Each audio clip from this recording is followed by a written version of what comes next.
Hello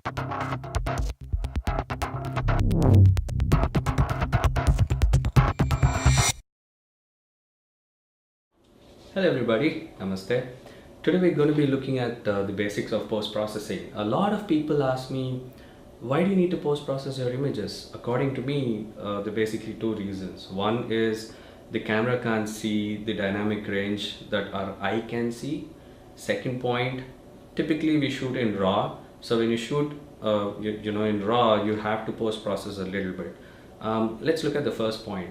What is this dynamic range? Assume that there is this spectrum, like from the blackest of blacks to the whites, right? Our eye can see pretty much of the dynamic range. While every camera manufacturer, when they decide to take a position with the sensors, they choose a part of this dynamic range, right? So if we need to make it look realistic, right? For example, you go on a holiday and you look at this beautiful landscape, beautiful colors, the light is perfect, but when you take a picture, you typically shot it in RAW or something like that, and you come back home and you upload it to the computer, and then you realize, what is this? Why is it so dull? Or the foreground is totally in the shade or in the darkness, and while the highlights sometimes will be totally blown out. You'd have seen a beautiful twilight sky, but then in the pictures it'd be like washed out. So what we can actually do in Photoshop, Lightroom, or any of the photo editing tools is that you can actually pull out the details from the shadow area and details from the highlight area and make it look close to what our eye would have seen. uh, you know I think that's what photography is all about. For me, at least, I like to make the pictures look as realistic as possible.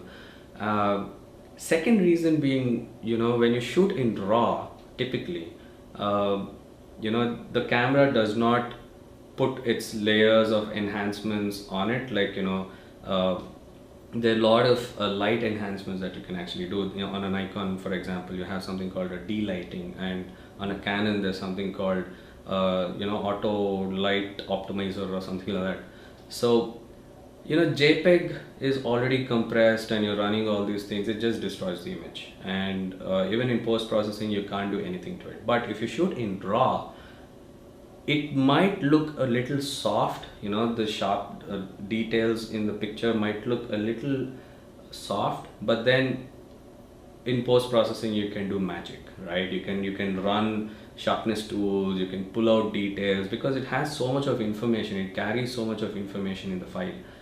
You can enhance the colors, you can make it as realistic as possible. A lot of people, especially me, when we shoot pictures in weddings, you're not blessed with the best light, right? I mean, you might have seen those ridiculously bright lights, or the halls will be very dimly lit, or most of the time, 9 out of 10 times, it'll be terrible.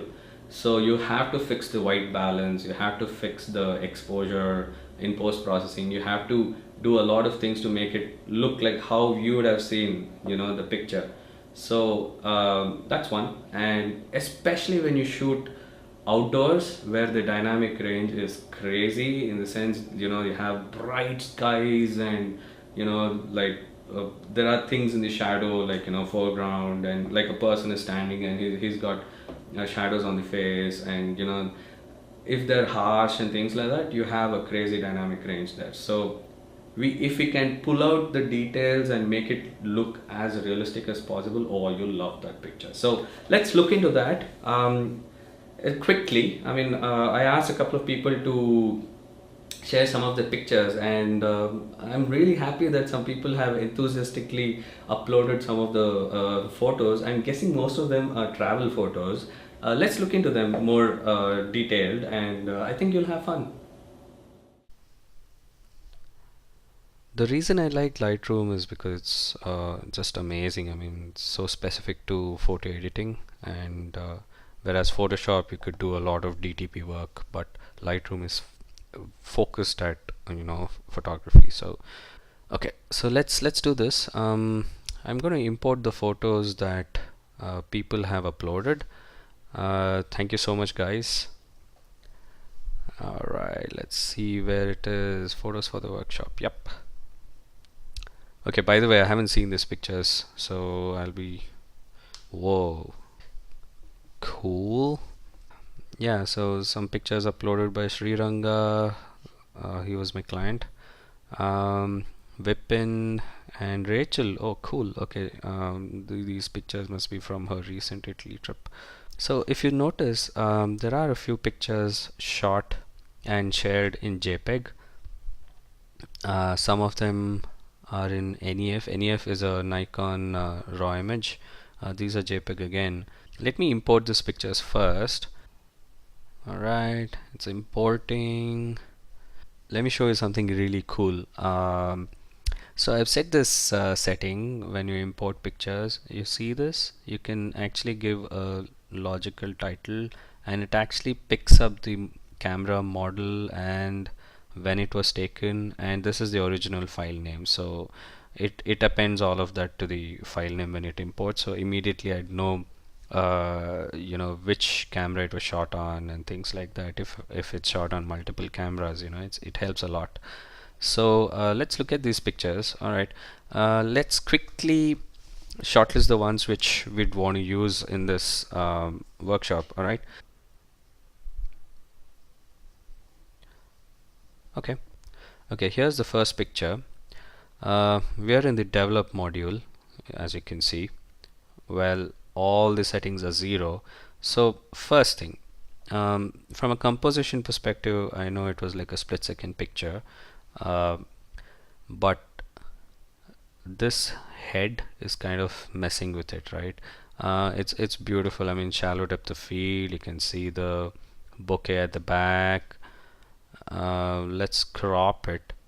Typically, how I would have done it, right? Yep.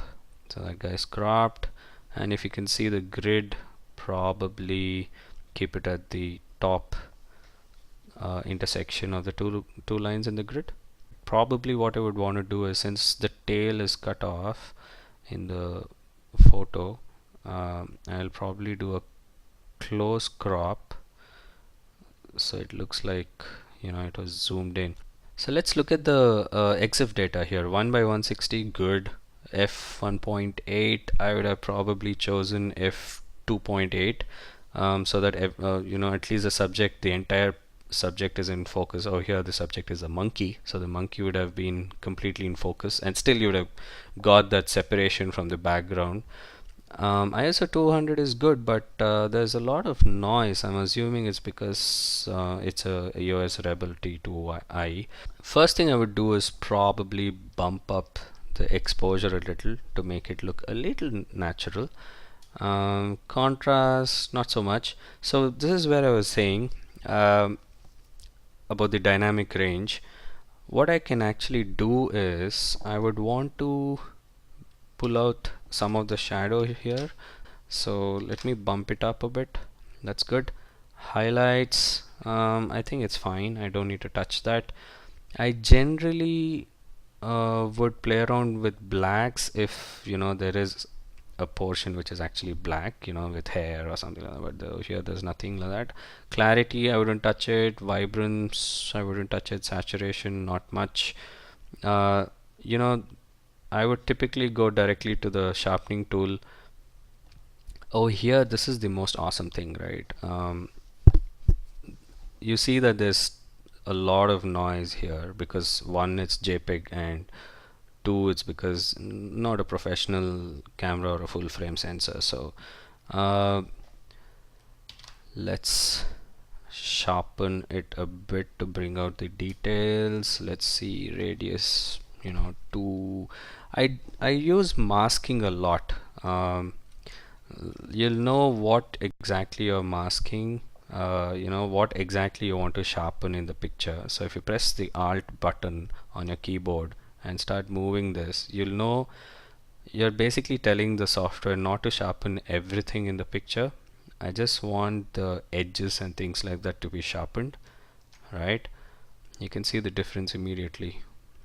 Let me disable that. Can you see the details like the mouth, the eyes, the ear? It's getting sharpened. This is without, this is with. Very marginal, but still makes a difference when you look at it from far. So this is another awesome tool in Lightroom. If you had to do exactly the same thing in Photoshop, it was pretty difficult initially, but now they have something called the camera raw tool, which you can actually do pretty much what you do on Lightroom. Noise reduction. So don't do too much of noise reduction. If you add, like, for example, 40 in luminance, it will reduce a lot of noise. You can see that. uh, Let me enable and disable this, you'll know. Alright, so this is without, this is with. It's a lot more softer and things like that. So what I would typically do is not over reduce the the noise and stuff like that. It will make the image way too soft. Let's look at this image before and after. Yeah, so this was how the photo was, and this is after. This looks a lot more realistic. I mean, we're talking about tones on a monkey, but yeah, you can see the skin tones and things like that. Lucky monkey. Alright, so let's move on to the next image. This is shot in RAW. Yay. Okay, let's go here. How's the white balance? It looks fine. Now if you actually look at the exposure, it's sunny. I know the sun is somewhere here because there's a lens flare, and the highlights on the people you can make out, right? uh, let's see what we can do here. Okay, you see a lot of the sky and it's pretty white, totally blown out. If we'll try if we can pull out some details here and probably remove this lens flare, or we could leave it. That's cool. I still like the details on this statue, so let's try to do something about it. All right, first let's see how it looks with reduced exposure. Okay, this looks pretty natural. Ooh, I can see some sky, some kind of clouds over there. Awesome. Okay, let's reduce the highlights a little. You can immediately make out that you can make out the clouds and things like that in the sky. Next, since I've reduced the exposure by -1, some of the dark areas would have become darker, so we'll have to probably pull out those details. Let's try with 35. Okay, it's too much. Can you see the difference? So this was how the image was, and this is how it is right now, and we've hardly done anything. You see a little haze here, right?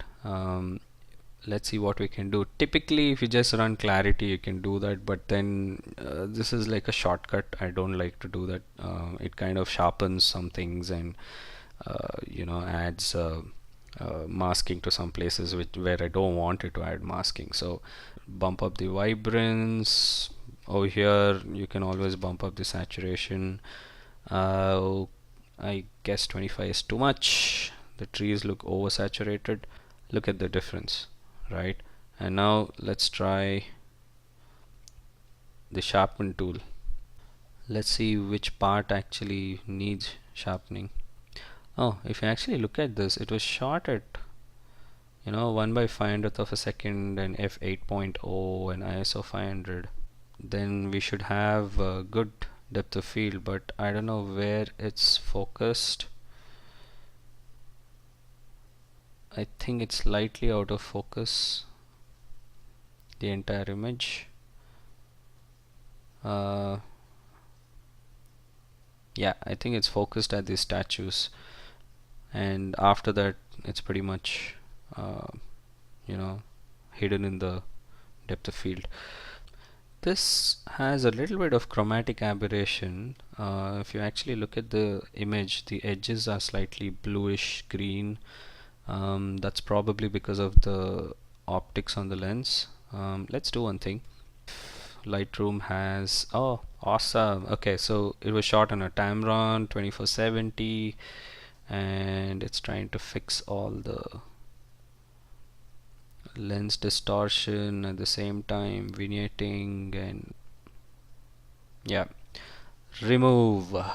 Let's see.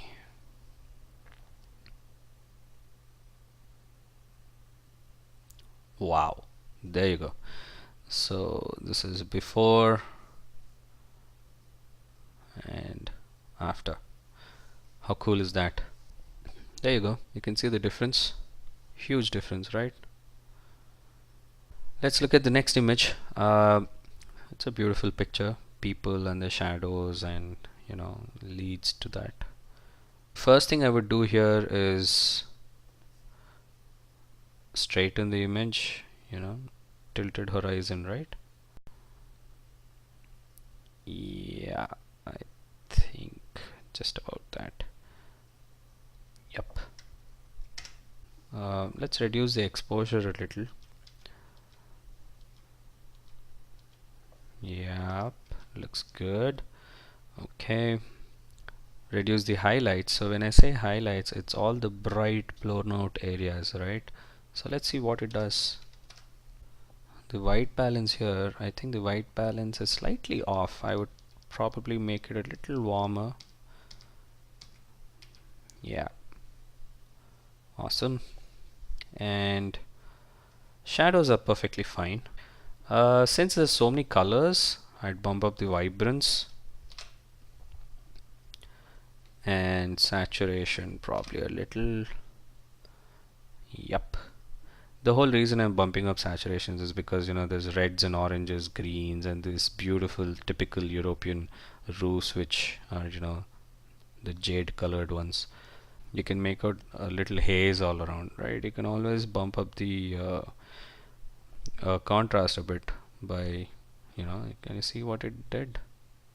It just removes the haze from the image, right? You can either do that, or you can just go here and bump up the contrast to like 25 or something like that. The barrel distortion is fixed, and some of the vignetting is fixed. If you see the corners of the image, especially the bottom corners, I generally put luminance to 10 in case I'm printing it, because in print the noise gets pretty exaggerated. Wow. D800, no wonder. Looks beautiful. I mean, there are a lot of things you can actually do. In the new Lightroom, there's something called a Haze Tool. If you scroll completely down and go to the effects section, saw the difference. But basically what it's doing is just bumping up the contrast and playing around with the clarity and things like that. Let's see the before and after. There you go. So that's without dehaze.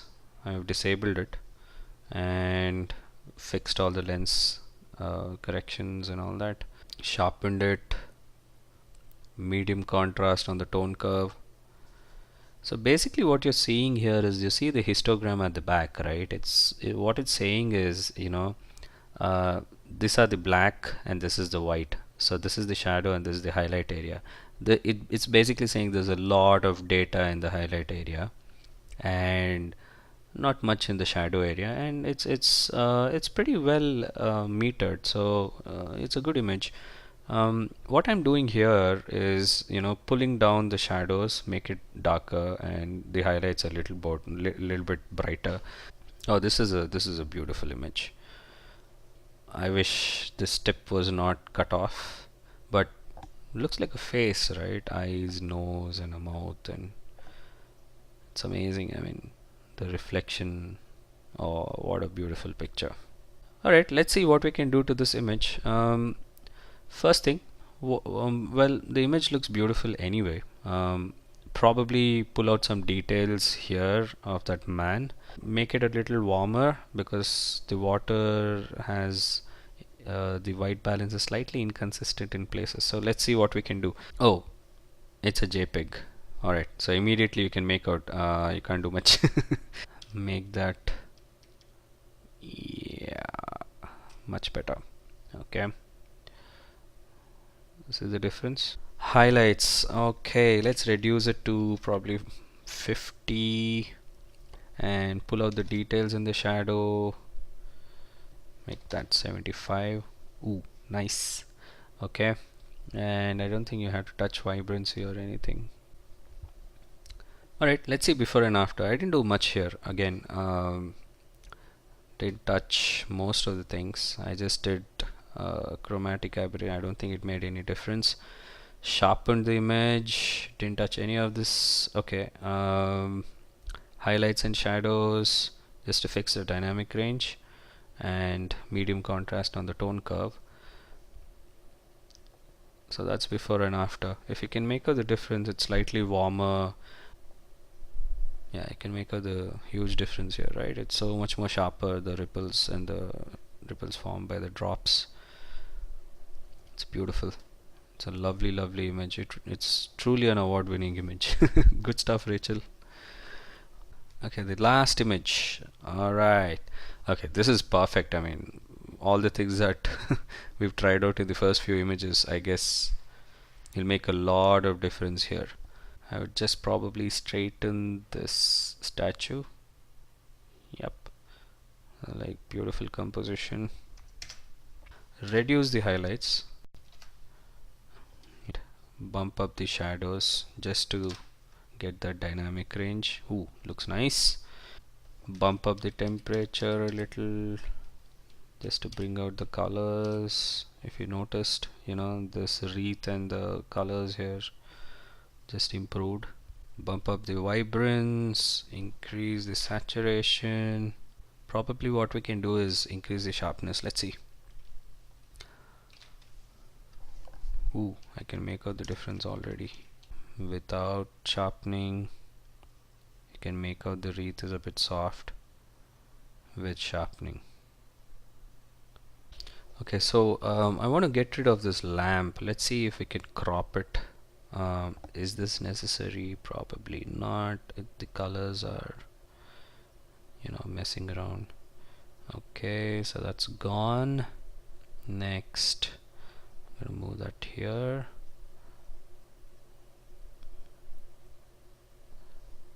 Yep, lovely. Looks nice. Let's pull out the shadows. Ooh, nice. Yep. So let's see the before and after. I mean, yep, look at that. Huge difference, right? The shadow details. Highlights, I made it -100 because, you know, this guy, I wanted the details to be shown. And shadows at 75 because I wanted to see more of the statue. Let's see what difference it makes. I'm going to switch it off. Yeah, it's making the image a little bit contrasty. The right amount actually. Love the way it looks. Alright, so we're done with the basics of editing in Lightroom. If you noticed, I didn't use any of these filter presets, but honestly for me what matters are these, you know, the basic functions, which is the white balance, exposure, you know, highlights and shadows most of the time. Alright, thank you for watching this video. Please subscribe to this channel. I'll be posting a lot more videos. Thank you so much for sharing these pictures. In the comments below, share what you would want to see in the next video. I'd be more than happy to share my thoughts and what I've learned, you know, in the last 10 years. Alright, talk to you soon. Bye bye.